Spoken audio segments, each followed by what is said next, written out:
కష్టం వచ్చింది బాధ, అది ఇంట్లో వ్యవహారం, ఎవరికి చెప్పలేడు.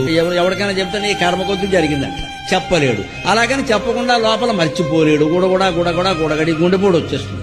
ఒక రకంగా మనస్సులో సంతోషంలాగే దుఃఖాన్ని కూడా పంచుకోవడం మంచిది. అయితే ఇది వచ్చిన వాళ్ళ దగ్గరగా గానా బజానా కాదు. ఆ భారం తగ్గడానికి ఆత్మీయులు ఉంటారు, బాగా దగ్గర స్నేహితులు. అది కూడా రహస్యంగా, ఉరికేది ప్రచారం కోసం కాదు. ఏం చెప్తానులే అనేదో అంటే వాళ్ళు ఏదో అడుగుతారు, చెప్పాల్సి కొంచెం తగ్గుతుంది. ఇంక వదిలేయాలి దాన్ని. ఇంక మళ్ళీ వచ్చిన వాడి దగ్గర ఇదే పురాణం చెప్పకూడదు, మళ్ళీ పెరిగిపోతుంది. అది కూడా ఎవరి దగ్గర చెప్పాలి, కాలక్షేపానికి చెప్పకూడదు. దుష్ప్రచారం చేస్తారు, బయటికి వెళ్ళి తీరుస్తారన్న వాళ్ళకి చెప్పాలి. మీరు బాగా దగ్గర వాడు, ఈయన ఉపాయం చెప్తాడు, తీరుస్తాడు అంటే చెప్పచ్చు, కాస్త భారం తగ్గుతుంది. ఆయన ఏదైనా సాయం చేస్తే నిజంగా కష్టమే పోవచ్చు కదా, అవకాశం ఉంది కదా, అలాంటి చోట చెప్పాలి. కనిపించిన వాళ్ళ దగ్గరలా కాదు.